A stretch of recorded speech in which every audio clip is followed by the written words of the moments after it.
ဒီနေ့တော့မျက်နှာချင်မောင်းနဲ့ချင်းကန်ဆက်ကလေးကြော်စားပါတယ်။ပါဝင်ပစ္စည်းလေးတွေပါ။စားအချုံမုံမြင့်ငပီပါ။ပထမဦးဆုံးချက်သွန်အဖြူနဲ့ငြုတ်သီးစိမ်းကိုရောင်တင်မုံနဲ့ညံ့နေအောင်ရောထောင်ပေးပါမယ်။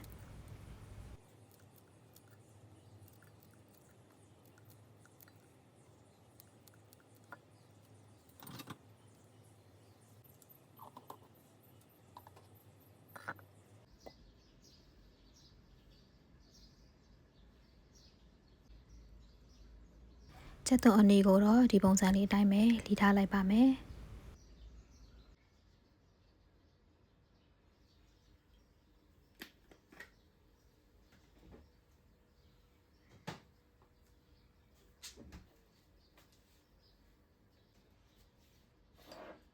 စီဆူလာပြီဆိုလို့ရှိရင်တော့ဆလွင်းလေးနဲ့ငယ်တောက်ပြီးတော့ချက်သွန်အနီကိုအရင်ဆုံးစီတက်ပေးပါမယ်။ချက်သွန်အနီနဲ့အတူ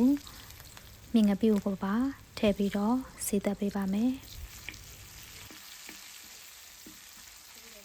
ချက်သွန်လေးနဲ့မြင့်ငပီနံလေးကမွေးလာပြီဆိုလို့ရှိရင်တော့ခုနကထောင်ထားတဲ့ငြုတ်သီးကိုထည့်ပြီးတော့မွေးပေးပါမယ်။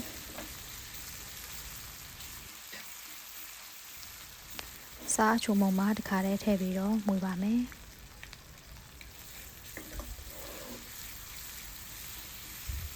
အားလုံးစုံသွားပြီဆိုလို့ရှိရင်တော့မြစ်ကိုထည့်ပြီးတော့အရင်ဆုံးကြော်ပေးပါမယ်။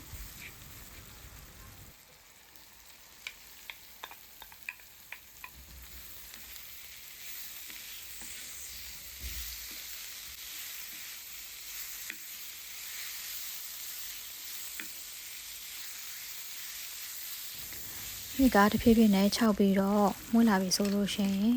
ချမောင်ရွက်ကလေးတွေထည့်လိုက်ပါမယ်။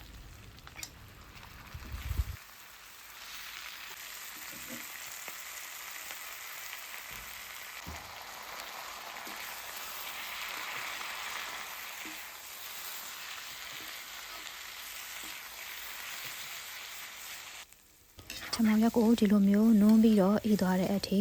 ရေလေးနဲ့ထည့်လိုက်မှွေလိုက်ရေလေးနဲ့ထည့်လိုက်လှည့်ပြီးမှွေပေးလိုက်နေပြုလုပ်ပေးပါမယ်။ချမောင်ရွက်အားလုံးနွန်းပြီးတော့အေးသွားပြီဆိုလို့ရှိရင်တော့ချမောင်ကြော်လေးကရပါပြီ။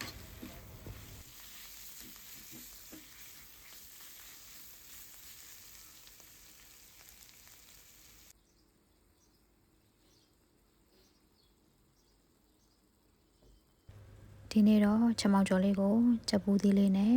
တွဲဖက်ပြီးတော့ချက်စားပါတယ်ဒီလိုမျိုး live ဖတ်တဲ့ဟင်းအတွက်ဆက်ကလေးတွေကိုအသစ်တင်နိုင်ကြည့်ရှုချင်တယ်ဆိုရင် channel ကလေးကို subscribe လုပ်သွားပေးပါအောင်နော်